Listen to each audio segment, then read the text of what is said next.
Hello and welcome to the Spartan Sports Report. I'm Adnan Beckett. And I'm Noah Hintz. MSU football has been shooting up the college football rankings each week of the season so far. They came into their home game against Western Kentucky ranked 17th in the country. Western Kentucky was coming off a close loss to Indiana last week. It was the second night game in a row at Spartan Stadium. We start with a bang a minute into the game before MSU's offense even took the field as Jaden Reed returns this punt for an 88-yard touchdown. Reed is just the third player in school history to return 2 punts for touchdowns in the same season. Second quarter now, Kenneth Walker III runs to the right, hurdles a defender, and dives for the pylon to score one of his 3 touchdowns of the game. MSU led by 26 at the half, but the Hilltoppers would try a rally late. This pass from Bailey Zappi to Joey Belland makes it a 2-score game, but Matt Coghlan would make this field goal from 20 yards out to wrap the game up. Coghlan ties the school record for field goals made with 71. The Spartans win this game 48-31. We knew we had some things that we needed to clean up. We knew that we needed to get better, and we had some things that we had to prove, and we wanted to come out and start fast, and play complimentary football, and we were able to do that against a very good football team.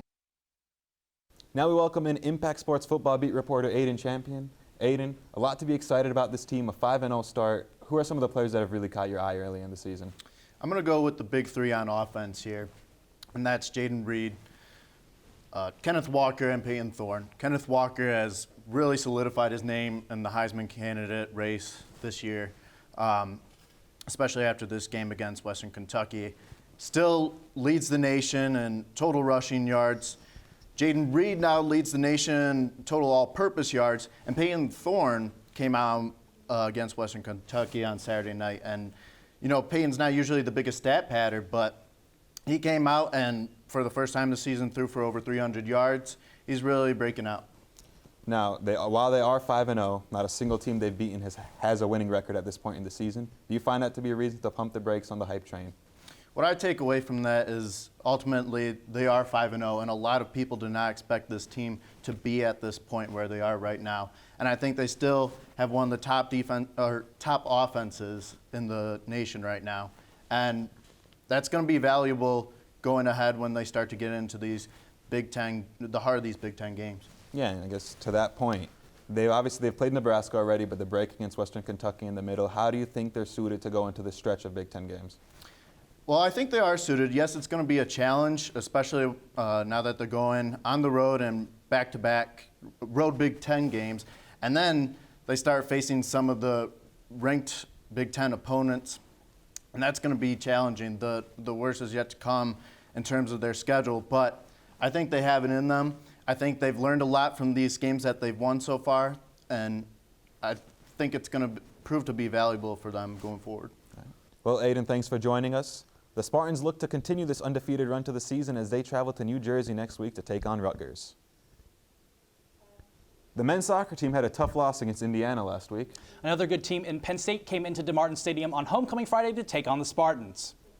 MSU dominated the first half but had nothing to show for it. There were chances but nothing in the back of the net for the Spartans. The game turned on its head in the 56th minute when Jack Zuge went into a dangerous challenge studs up. The referee took his time to brandish it but eventually got the red card out of his pocket and sent MSU down to 10 men. The Spartans held on for almost the whole second half, but Penn State found a chance late and finished to win the game with just 3 minutes left. 2 1-0 losses in 2 games for MSU, and they are winless through their first 3 Big Ten games. MSU travels to New Jersey to play Rutgers on Sunday. They start at 2:30. The men's tennis team hosted its first tournament of the fall season this past weekend.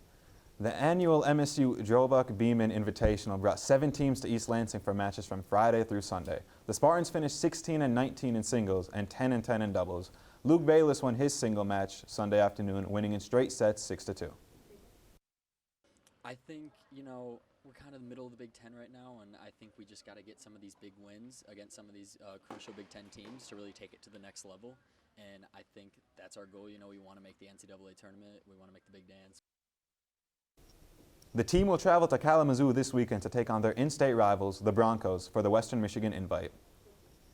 That's all for this edition of the Spartan Sports Report. You can catch up on any of our previous episodes on our YouTube channel. I'm Adnan Beckett. And I'm Noah Hintz. Thanks for watching.